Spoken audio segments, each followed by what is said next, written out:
Barbanta, chapitre 5. Sergue avait laissé là le fils de Suse, entre un poteau à horaire de bus et un abri de bus, tout en fer et en verre.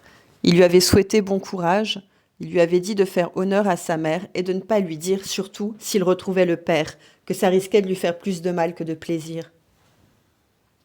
Sergue avait versé une petite larme lorsqu'il avait tourné la tête, car ça lui rappelait son fils, Hampel, se tenant tout droit, à l'arrêt du bus. Ça lui rappelait son fils comme ce n'était pas permis.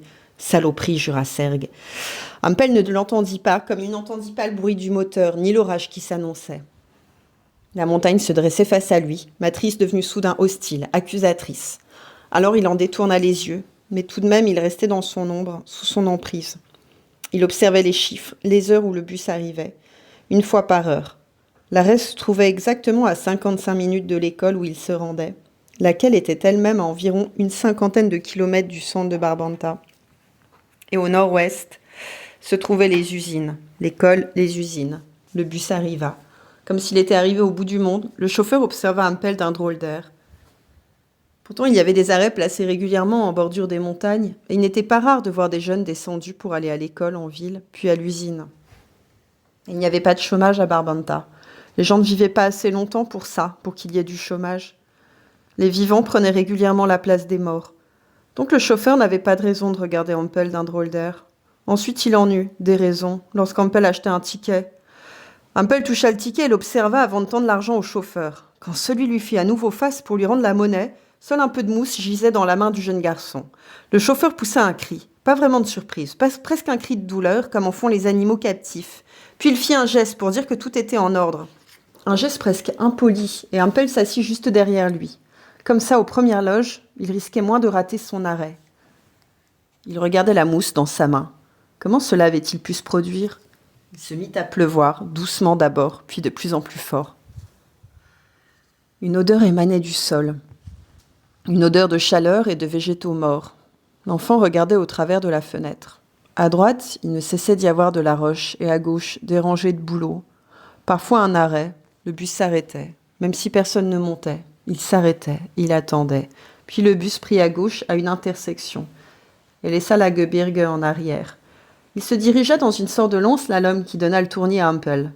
Les bouleaux s'étaient dispersés et la végétation était extrêmement dense autour de la petite route. Des animaux s'y cachaient, des petits, parfois des gros. Hampel vit 2 yeux jaunes l'observaient. Était-ce dangereux ? Sans nul doute. C'était une réserve naturelle et on avait plaisir à prendre le bus pour observer les bêtes. Aucun de ces gros animaux ne pouvait quitter cette zone qui s'étendait du reste sur de nombreux hectares, à cause des fils électriques placés un peu partout. On ne les nourrissait pas, mais le terreau était plein de dunger, et parfois on y jetait des graines. Il était clair que les animaux avaient recréé une chaîne alimentaire parfaite au sein du parc. On pouvait se promener au cœur même de la zone, moyennant une petite somme d'argent, dans un bus très haut, spécifiquement fait pour l'endroit. Le parc était, paraît-il, d'une grande beauté. Et en son centre, certains disaient que le siège du gouvernement y était établi. Mais c'était juste une supposition, car le bus n'avait pas le droit de s'y rendre. Abruptement, le bus s'arrêta. Hampel vit le regard du chauffeur. Quel était ce regard ? Un regard de peur, hagard. Hampel observa tout autour. Le calme de la nature, la pluie fine tout à coup, les couleurs chatoyantes de l'été qui perçaient derrière le grillage électrique. Et au-delà, bien au-delà du gris et du noir, les couleurs de sa montagne. Arrière-plan compétitif au bleu du ciel, sa présence était encourageante pour Hampel, mais parfois elle le faisait aussi se sentir coupable. Il y avait une circulation extrêmement réduite, puisque seuls les bus, les ambulances et quelques véhicules de transport de marchandises étaient autorisés à rouler. Parfois tout de même, on croisait une sorte de voiture vélo. Ceux de Barbanta avaient un toit rétractable au cas où il pleuve. Hampel avait faim, terriblement faim même. Était-ce aussi un peu de peur qui avait creusé son estomac, ou seulement de l'excitation ?